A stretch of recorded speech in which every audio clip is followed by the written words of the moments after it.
special news event on True News, the completely honest news channel that gives you the facts when you need them. Today, we're going to be having a debate between the presidential candidates running for office this year, Schuyler Buckler, who is currently leading, and Bryant Caldeira. I, along with Alex Paul, will be your mediators today, and we will be asking the real questions to get to the bottom of what these candidates are all about, to give you a better understanding of the candidates themselves and their stances on important issues that we're facing in this country today. I'm now going to turn it over to Alex Paul, who will be starting off our debate. Thank you, Aditi. So as we all know, a big issue that we are facing currently is the illegal immigration of unicorns and centaurs into the country.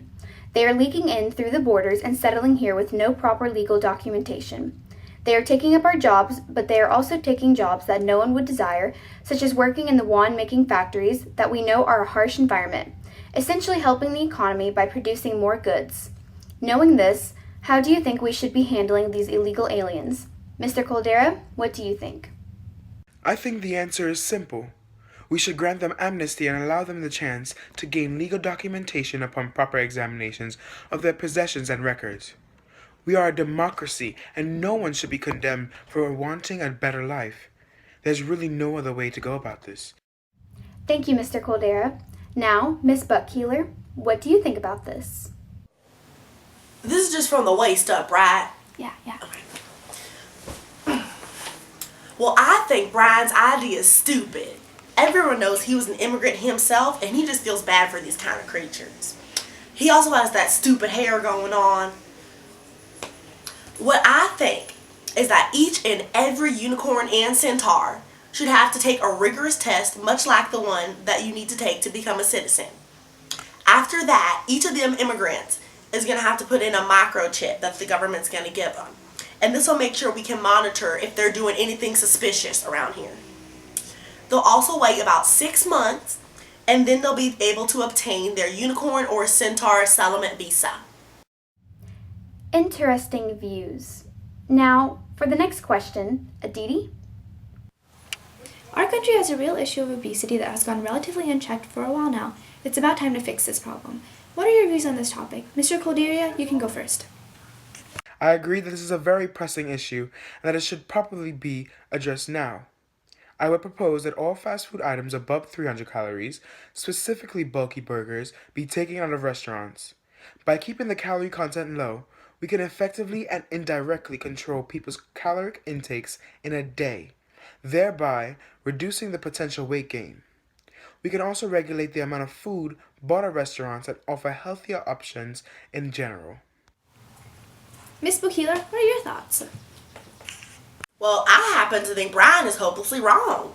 Removing a staple food such as burgers from restaurants is just unrealistic. I mean, it was Brian himself that was eating a Big Burger from Bamberger just yesterday, the hypocrite.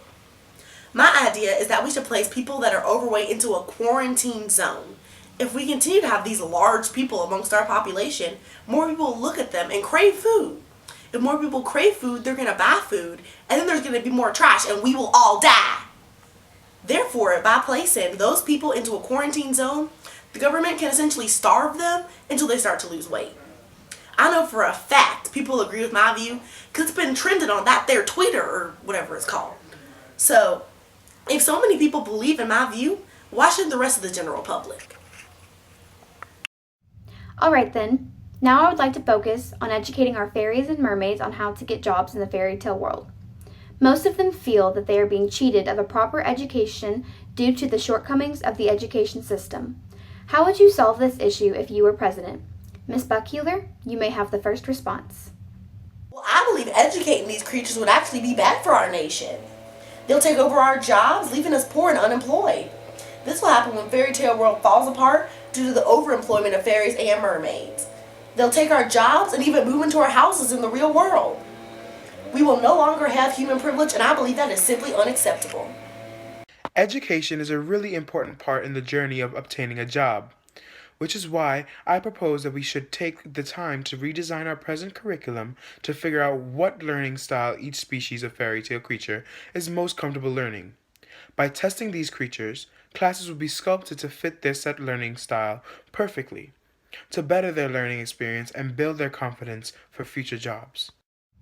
Thank you, candidates. I'm going to hand it back now to Aditi for a few words. Thanks, Alex. The views being expressed in this debate are definitely interesting, but I think it's time for a little break. Tune back in soon for more on this debate.